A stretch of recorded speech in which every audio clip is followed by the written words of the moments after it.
नमस्कार दोस्तों, आपके अपने YouTube चैनल प्रकाश वन एजुकेशन में आपका स्वागत है। आज सेकेंड चैप्टर पॉलिटी का सेकेंड चैप्टर लेके आया हूँ। उसका नाम है संविधान की विकास यात्रा, यानी संविधान सभा का गठन किस तरह हुआ, किन किन ने उसे सिफारिश किया कि संविधान सभा का गठन होना चाहिए, उसके यहाँ लेकर आए हैं। और इसमें आपको सिर्फ क्या करना है, रटना है।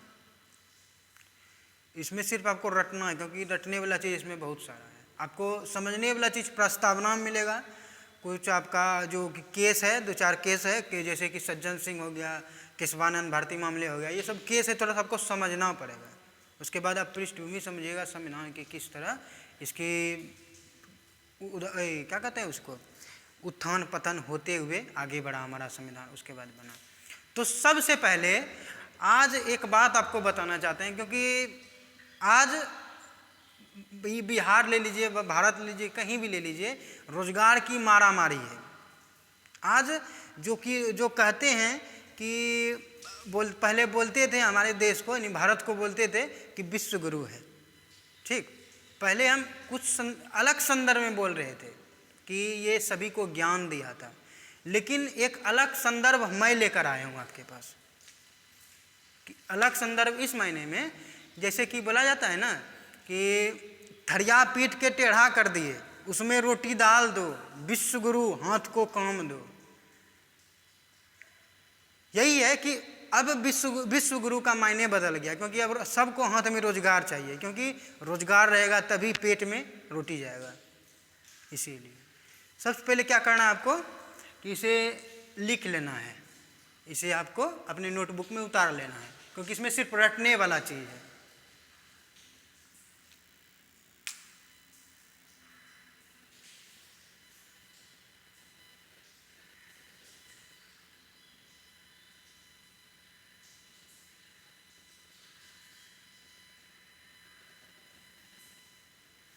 आशा करते हैं आप लोग लिख लिए होंगे इसे।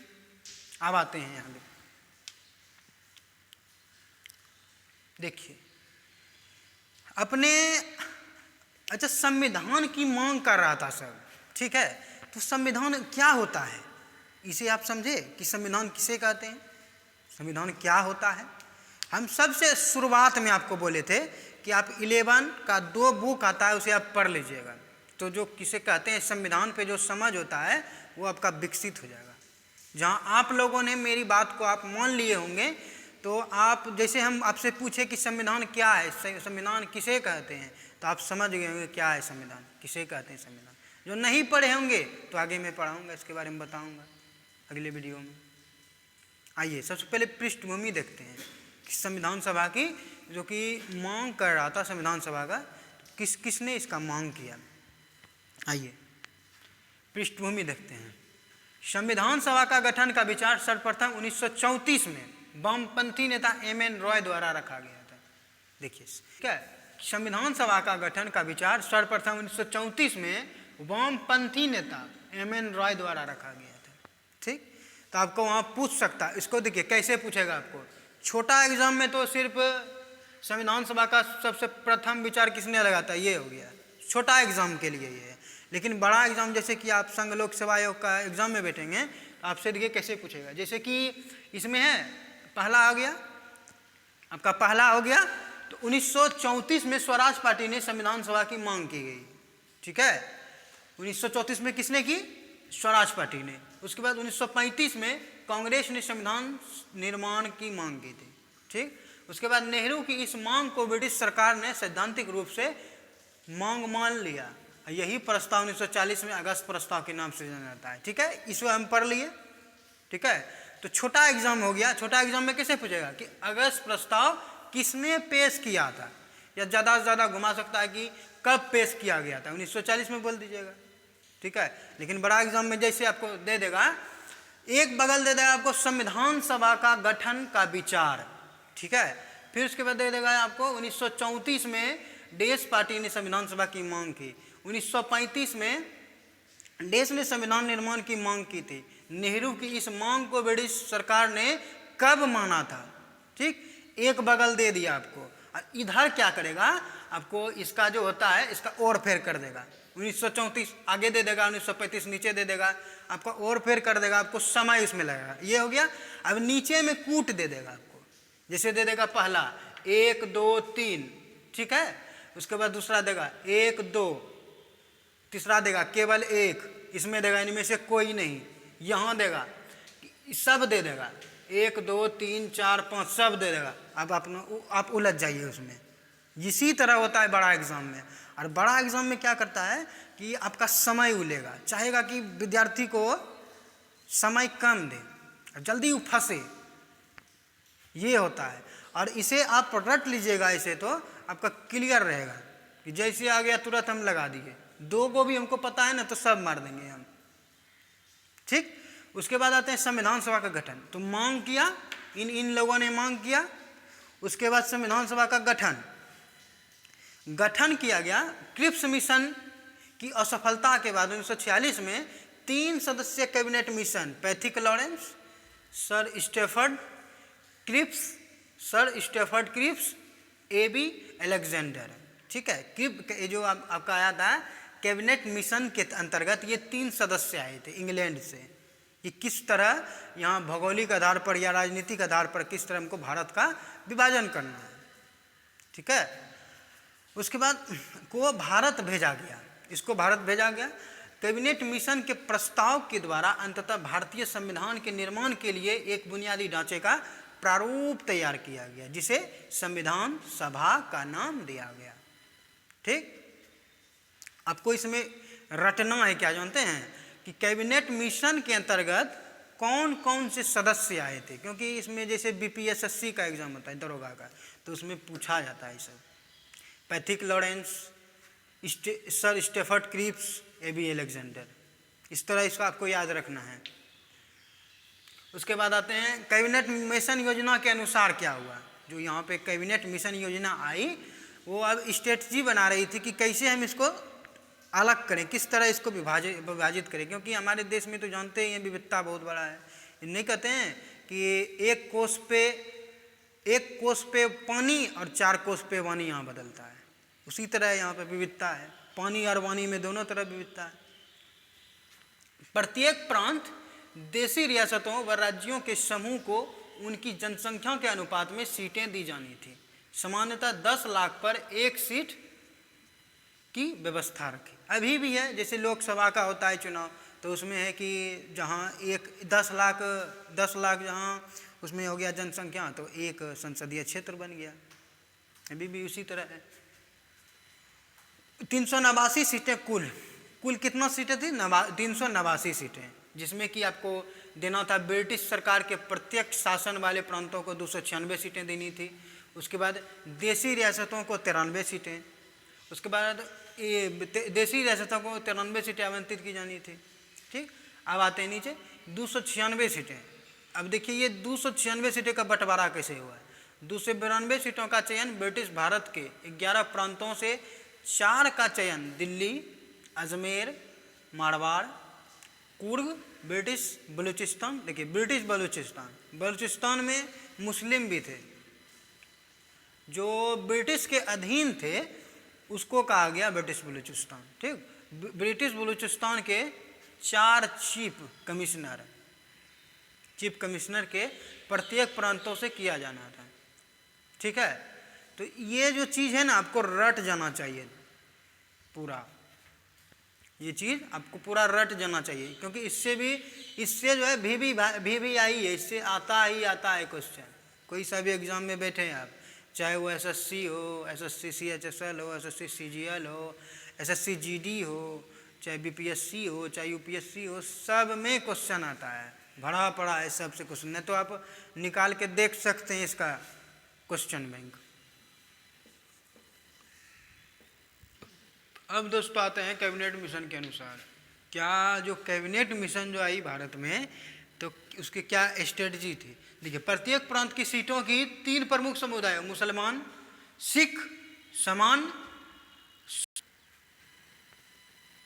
नोट कर लीजिए दोस्तों, आशा करते हैं नोट कर लिए होंगे।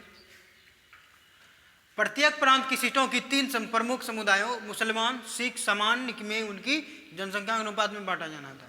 ठीक।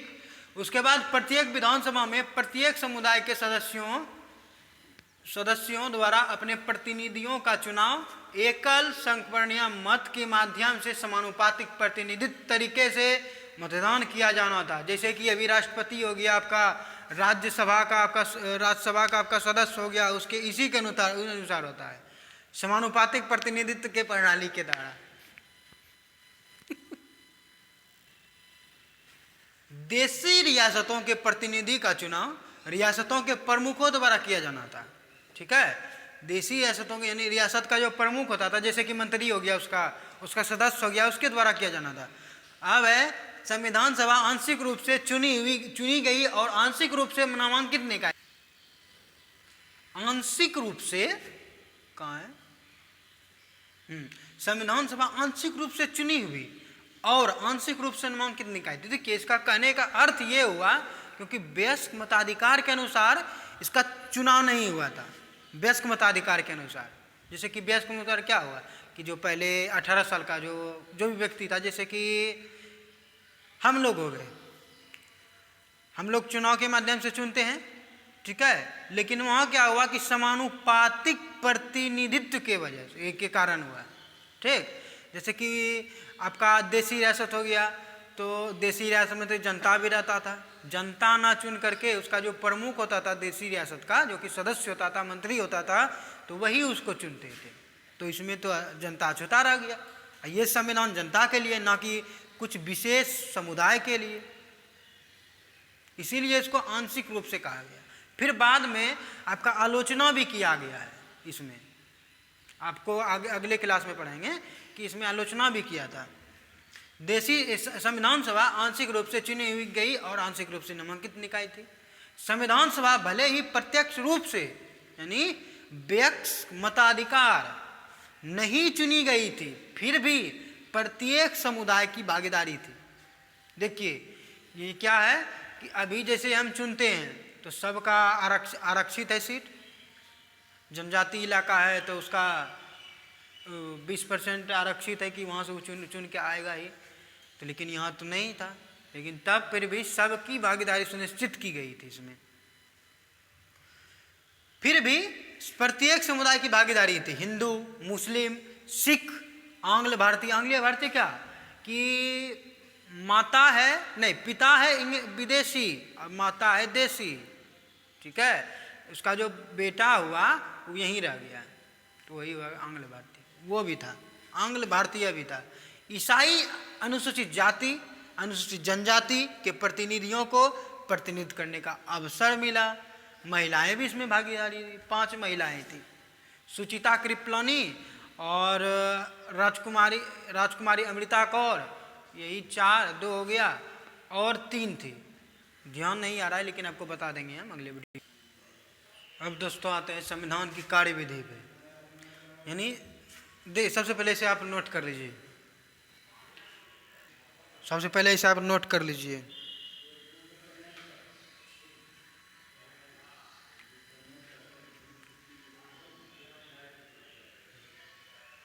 ठीक, नोट कर लिए। तो इसमें आपको देखना है क्वेश्चन कहाँ से पूछा, जो छोटा एग्जाम होता है ना, तो क्वेश्चन पूछेगा क्या कि वो अस्थाई सदस्य किस संविधान सभा के वो अस्थाई अध्यक्ष कौन थे, तो कौन थे, सच्चिदानंद सिन्हा। ठीक, वो अस्थाई अध्यक्ष चुना गया। देखिए, संविधान सभा की प्रथम बैठक 9 दिसंबर 1946 को हुई। ठीक है, और प्रथम अधिवेशन में सर्वमान्य रूप से डॉक्टर सच्चिदानंद सिन्हा को वो अस्थाई अध्यक्ष चुना गया, यानी किसी भी वक्त इसे हटा दिया जाता होगा। मुस्लिम लीग द्वारा बैठक का बहिष्कार कर दिया गया, क्योंकि मुस्लिम लीग को लगा कि ये तो कांग्रेस का प्रभुत्व है इस पर, तो मेरा कुछ नहीं चलेगा, इसलिए वो क्या किया, इसका बहिष्कार कर दिया और बोला कि अलग हमको पाकिस्तान चाहिए। ये किसने कहा, जिन्ना ने।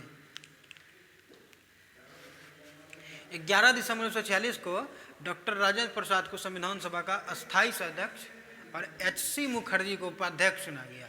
सर BN राव को संवैधानिक सलाहकार के रूप में नियुक्त किया गया। आपको याद रखना है कि संवैधानिक सलाहकार कौन थे? BN राव। आप 11 दिसंबर 1946 को डॉक्टर राजेंद्र प्रसाद को संविधान सभा का अस्थायी अध्यक्ष चुना गया। ये सब याद आपको रखना है, ये सब याद रखना है आपको, इससे क्वेश्चन पूछे जाते हैं। और VVI है ये सब क्या है? VVI यानी वेरी वेरी वेरी इंपॉर्टेंट प्रश्न, इससे आता ही आता है क्वेश्चन। ठीक, ये हो गया। अब उद्देश्य प्रस्ताव आप जानते हम पहले ही हम बताए थे आपको कि जवाहरलाल नेहरू ही उद्देश्य प्रस्ताव पेश किए थे।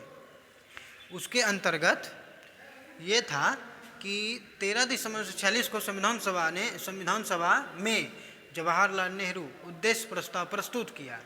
ठीक, कब? 13 दिसंबर 1946 को। संप्रभु गणराज्य अपना संविधान होगा। देखिए, संप्रभु का मतलब होता है किसी दूसरे देश का दबाव नहीं होगा, वो जो भी करेगा वो फ्रीडम यानी स्वतंत्र होगा अपने कार्य के लिए। ठीक, संप्रभु गणराज्य अपना संविधान होगा। भारत संघ में ऐसे सभी क्षेत्र शामिल होंगे जो उस ब्रिटिश भारत में शामिल हो, क्योंकि ब्रिटिश ही सत्ता सौंप रहे थे, इसीलिए ब्रिटिश भारत में जो भी ब्रिटिश के अंतर्गत जो भी क्षेत्र थे भारत के, तो वो दे दिए सब। ठीक, अवशिष्ट शक्तियाँ इकाइयों के पास चल गई। अल्पसंख्यक पिछड़ी जातियों जनजातियों लोगों की सुरक्षा की समुचित व्यवस्था होगी। इस प्रस्ताव को 22 जनवरी 1947 को सर्वमान्य रूप से स्वीकार किया गया। ठीक है, यही है आज का। फिर अगले क्लास में और भी नेक्स्ट पढ़ाएंगे इसी से जुड़ा हुआ। आशा करते हैं कि आपको ये मेरा वीडियो अच्छा लगा हो। जहाँ अच्छा लगा हो, अच्छा लगा ही होगा, आशा करते हैं आपसे। और सबसे ज़्यादा सब्सक्राइब करें और साथ ही साथ बेल आइकन दबाएं, क्या, ताकि हमारा जो वीडियो डलेगा आपको नोटिफिकेशन पहले ही पहुंच जाएगा। धन्यवाद।